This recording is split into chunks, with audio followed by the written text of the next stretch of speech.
sebelum lanjut saya ingin klarifikasi apa yang saya bicarakan dengan Pendeta Gray. Tadi saya katakan di Gemim liturgi baptisan Gemim antara lain menjelaskan tentang apa artinya dibaptis dalam nama Bapa, Putra dan Roh Kudus. Dan saya katakan antara lain di dalam menjelaskan dibaptis dalam nama Roh Kudus artinya menjelaskan bahwa Roh Kudus hendak diam di dalam hati kita. Itu ya. Jadi ada pemahaman bahwa Roh Kudus mulai bekerja di dalam kita sejak kita dibaptis. Itu yang saya percakapan. Ya. Ya. Ya, terima kasih. Saya kira bahwa Roh Kudus mulai bekerja di dalam atau dengan kita sebelum kita percaya.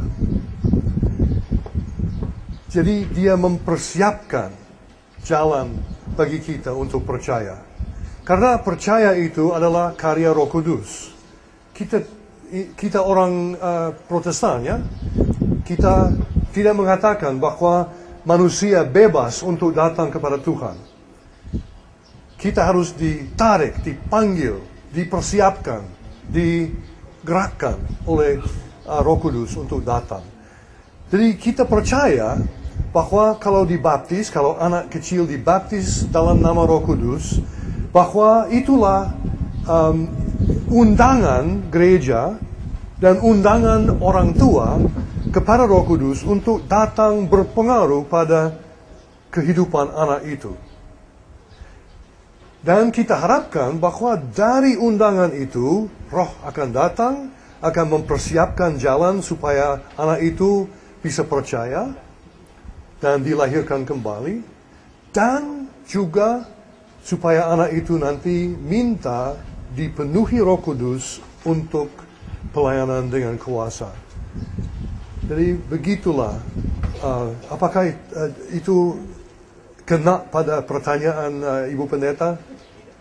Ya? Tidak, belum. Sebenarnya saya tadi minta pendapat Frank tentang itu, tentang keyakinan bahwa ajaran itu meyakinkan kita bahwa Roh Kudus juga bisa kita pahami dia bekerja setelah kita menerima baptisan. Itu ya. Pendapat apa saya meminta. Ya, dan memang tetap bekerja sebelum dan sesudah.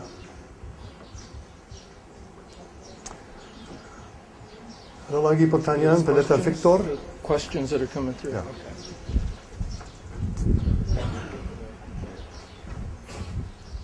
Terima kasih. Sebenarnya bertanya tentang penjelasan tadi mengenai gerakan Pentakosta di Amerika. Ya, jadi mulanya dikatakan bahwa orang-orang yang mengikutinya adalah orang-orang yang kurang berpendidikan. Pada umumnya. Pada umumnya, lalu kulit hitam, orang-orang kulit hitam. Tidak selalu, tetapi pada umumnya. Pada umumnya. Ya. Lalu kemudian ada apa itu pergantian nama dari gerakan itu, kalau saya tidak salah dengar tadi itu, jadi Charismatic Communion Presbyterian Church, kemudian lagi ministry, kemudian menjadi Presbyterian Communion Charismatic, lalu kemudian dirubah lagi, lalu keempat itu mungkin jadi PRMI itu. Ya.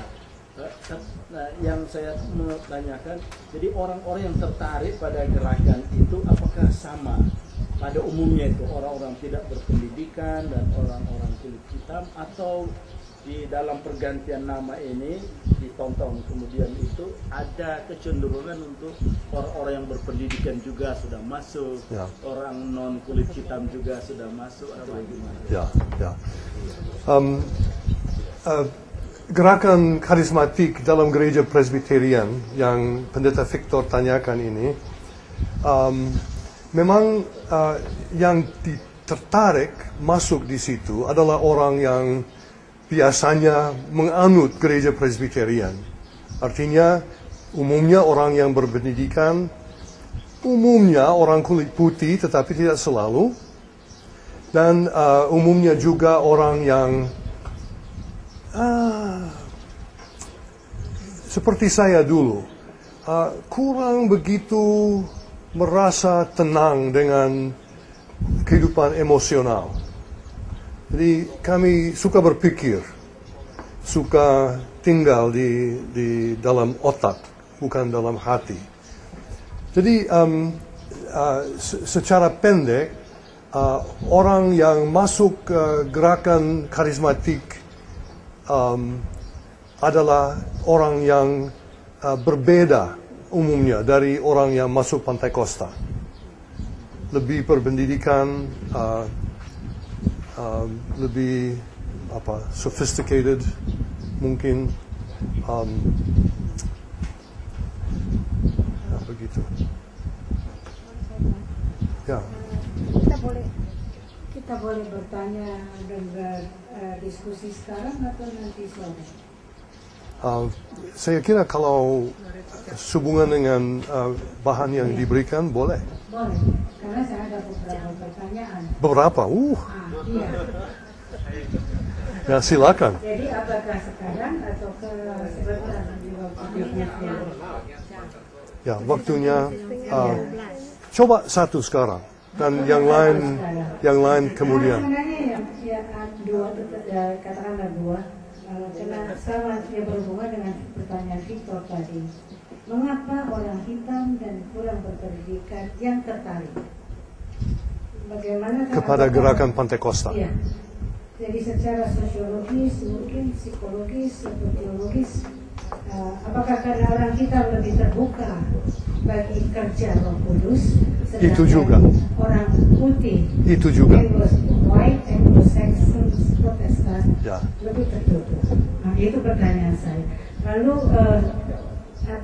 gerakan ketiga ini, the third wave yang karismatik, bagaimana kaitannya dengan lahirnya teologi liberation dan liberation theology dan feminist theology? Ya. Pertanyaan pertama, mengapa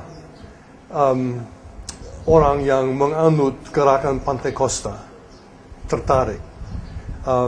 Dan Ibu Pendeta menyarankan mungkin karena soal sosiologis, betul. Mungkin karena hal psikologis, betul. Mungkin karena orang kulit putih tidak terbuka, betul. Jadi semuanya betul. Semuanya ada pengaruh dalam orang yang itu yang mengikut dan yang tidak ikut.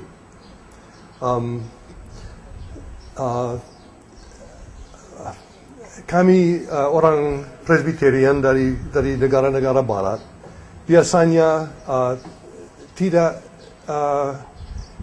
merasa tenang dengan emosi, apalagi dalam kebaktian. Kami di sana percaya bahwa Tuhan tidak suka emosi. Tuhan suka supaya kita berbakti tenang-tenang, dan kebaktian itu selalu dalam pikiran dan mungkin juga dalam hati sedikit, asal tidak dikeluarkan. Boleh dikeluarkan dengan menyanyi, tetapi tidak boleh tepuk tangan, tidak boleh mengangkat tangan, tidak boleh berteriak, tidak boleh. Itu di Barat orang Presbyterian itu. Catatan di situ. Tidak hanya di Barat, karena saya kira itu bukan hanya Barat, tapi kebanyakan yang beraliran Presbyterian. Ya, mungkin dan juga. Saya tahu kalau Scottish Presbyterian, the only instrument in the church is the organ, no piano, no nothing. Very conventional. Jadi di sini sekarang Gemim katanya Presbyterian, tapi sudah beda. Saya tidak kenal semua lagu-lagu yang dinyanyikan karena tidak lagi itu jemaat saya. You want me to do that, the We Threes? It's not the We Threes, the Free Church of Scotland. Tetapi kita masih menganut juga gaya Presbyterian yang orang putih punya, yang jadi kita tidak terbuka untuk Roh Kudus bekerja. Ya. Saya kira benar itu. Soal kebudayaan, boleh dikatakan bahwa ibadah yang biasa di gereja Presbyterian boleh memakai kesenian, lukisan, tetapi pada umumnya tenang dan emosi dipadamkan umumnya. Tapi sudah mulai berubah. Saya lihat itu di Amerika. Dan mungkin gerakan karismatik dan gelombang ketiga ini mengambil bagian dalam perubahan. Tapi kesan saya kita di sini saja masih ikut itu. Di angkat tangan tidak pernah. Ya, Tepuk tangan ya, sendiri. ya memang. Ya, ya. Tapi soalnya angkat tangan begini tidak perlu. Boleh kalau mau memuji Tuhan dengan demikian, tetapi tidak perlu. Pendeta boleh kalau di atas mimbar. Pendetanya. Ya, pendeta kira-kira diizinkan untuk itu. Ya, betul. Ya. Nah, pertanyaan kedua tadi. Pertanyaan kedua, hubungan third wave ini dengan feminist theology and liberation theology. Ya. Ya. Hubungan gelombang ketiga ini dengan teologi feminisme dan liberasi, apa ada hubungan? Saya kira pada umumnya boleh dikatakan tidak ada hubungan. Sebab segi kehidupan gereja dari mana timbul liberation theology dan feminist theology biasanya adalah segi liberal dari gereja barat. Padahal gerakan gelombang ketiga ini pada umumnya berasal dari segi konservatif dalam gereja. Dan tentu ada percakapan, tetapi yang satu biasanya tidak berpengaruh pada yang lain. Okay. Alright. Pertanyaan terakhir untuk sekarang. Nanti ada kesempatan. Terima kasih tentang gelombang Roh Kudus dalam Perjanjian Lama. Di sekitaran abad 5 itu mengalami kevakuman, abad 5, abad 6, ketika ada di pembuangan di Babilonia itu, sebelum Masehi. Tetapi di saat itu ada pengkanonisasian, ada kitab Taurat diselesaikan di zaman itu, bahkan pun bagian-bagian kitab yang lain. Nah, di abad 3 sebelum Masehi juga ada pembentukan Septuaginta, yang menjadi pertanyaan. Tadi dikatakan di masa-masa itu ada kevakuman Roh Kudus, tetapi di zaman itu justru ada pengkanonisasian. Misalnya Perjanjian Lama itu, ya. Juga di abad 4 Masehi kanonisasi Perjanjian Baru. Bagaimana melihat hal ini, ya? Kelihatan Roh Kudus dia agak meredup, tapi justru ada hal-hal yang besar yang dilakukan di zaman-zaman itu. Ya, ya. Terima kasih. Dan saya kira pertanyaan ini bisa membantu saya untuk coba menjelaskan sesuatu, yaitu bukan maksud saya untuk mengatakan bahwa Roh Kudus tidak bekerja pada keseluruhan sejarah umat Allah. Dia bekerja, dia selalu bekerja. Tetapi yang saya mau katakan tadi ialah bahwa pekerjaannya tidak bersifat mujizat, tidak bersifat kuasa ajaib.